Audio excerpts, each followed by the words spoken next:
astrology lover, this is Julia Mihas, your astrologer with my assistant Luna, and I'm going to tell you your July 2020 horoscope.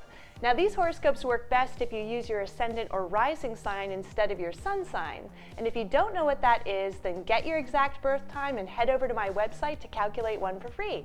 You can find the link below. So Taurus, Mercury is retrograde in your third house of communication, siblings, and neighbors until the 12th. And it's been retrograde since June 18th. This means that you might very well say the wrong thing at some point or have someone say the wrong thing to you. For example, both of you might walk away from the same conversation with completely different understandings of what you guys just talked about. Now, if you do have any siblings, then this transit can also coincide with some miscommunications with them. Your computer and phone might be extra glitchy too during this time, so put it up on the cloud or something because you really like to hold on to things, Taurus. Now, Venus is in the second house of money this month. That means that you might feel a little extra spendy now. Now, you love a good luxury, Taurus, so be careful that your champagne tastes don't have to contend with a Budweiser budget. However, Venus does have the power to attract things, so this transit can also bring some financial opportunities to you.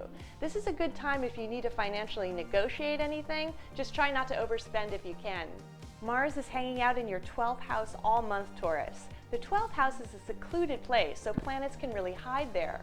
Mars represents your anger, so even though you're a peace-loving creature who usually doesn't get pissy quickly, you're more inclined to be passive-aggressive now. Instead of confronting people who irritate you, you might prefer to act behind their backs in some bitchy and indirect way.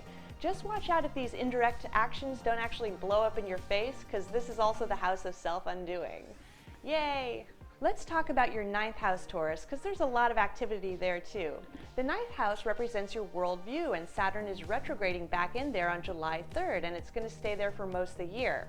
So you got to admit you got a stubborn streak in you. And stubborn can be good. It helps you persevere through life, but sometimes that stubbornness can make you a bit closed-minded, Taurus. So as Saturn backtracks in your 9th house, don't be trapped in a narrow viewpoint of the world or anything else for that matter.